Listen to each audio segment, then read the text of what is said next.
I was going to say chickens. Do you put chickens in baskets? No, you put proto-chickens in baskets.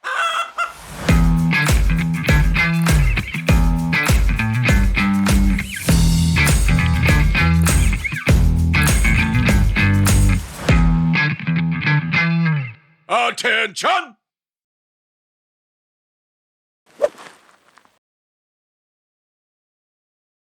At ease! Hi, everybody. Andrew Scott, and welcome back to Booth Camp. So we've got another question here. This time it's coming to me on Reddit. So this person is currently in a line of work that they don't really enjoy, and they're looking for opportunities to pursue another career. And they're particularly interested in audiobook production. And they're talking about signing up on ACX and pursuing that. And a number of us more experienced voiceover people pretty much all gave them the same answer, and that is this. Don't do it.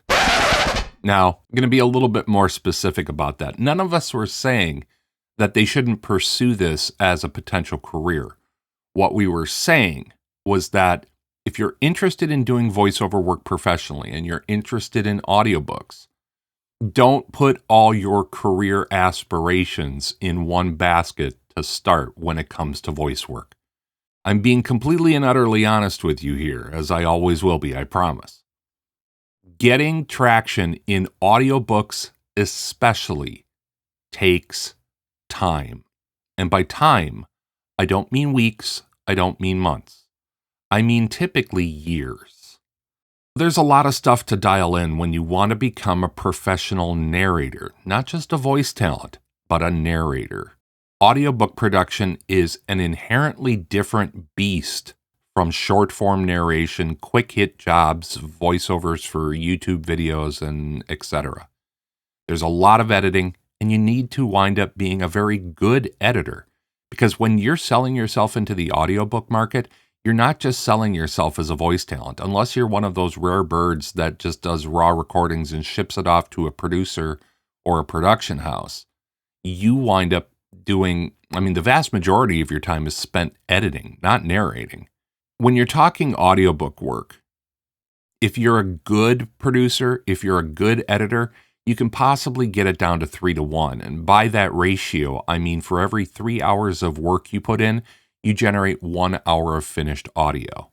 And that's if you are a really skilled and experienced editor. People starting out in audiobooks, it's not surprising to hear numbers like 5-to-1, 8-to-1, 10-to-1. You got to take your learning curve into account when you're talking about how much time you have to devote to this type of project. You could conceivably sit down and have to noodle around for 6, 7, 8, 9, 10 hours in order to generate 1 hour of finished audio. Independent producers of audiobooks get paid in a way that's referred to as PFH, or per finished hour. So that means you're billing for the resultant audio that's fully edited, fully produced, and ready to be accepted by an audiobook platform. So let's say you're getting paid $100 per finished hour. That sounds awesome. Doesn't sound so awesome when it takes you 10 hours to produce 1 hour of audio. What that means is now you're getting paid $10 an hour. If you get it down to 3-to-1, now you're making $33.33 an hour. That sounds a little bit better, but it takes a long time to get there.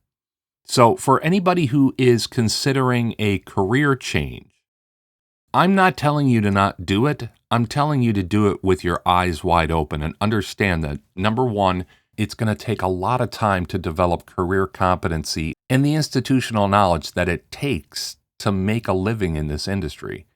Number two, that living is going to come to you very slowly.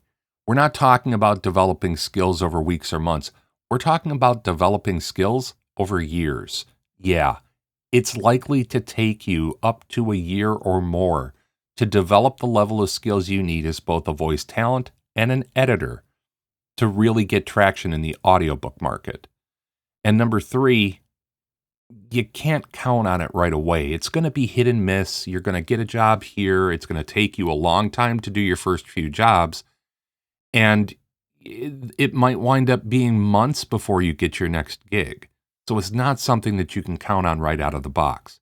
I often tell people that if you're thinking about VO as a career, you should not be looking at developing your skills and your business over the next few weeks or few months.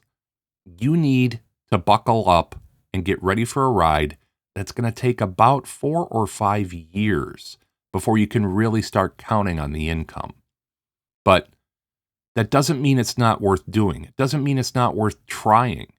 As you try and as you do, you will develop the skills and the tools that you need and the institutional knowledge it takes to be a successful independent voice artist and producer. But you got to budget for that time. You need to take that learning curve into account. The best thing to do is a combination of short form VO work, little quick hit jobs that are used on YouTube or social media or things like that, while at the same time working on the long form narration and editing aspect of your business. It takes a while, and it takes the doing of the thing in order to develop that muscle. So give it a try. Get in a booth, get in a closet, get yourself a microphone, and find the software, the DAW that you want to use, and get intimately familiar with it. Ask questions. Come here, join us on our Discord server down below. But give it a try. But give it a try with a safety net in place. Yeah, you might not like your current career, but being an unemployed, frustrated narrator is probably not somewhere you want to be either. But until next time, this is Andrew Scott. This is Booth Camp, and we'll see you later. Take care. You're dismissed.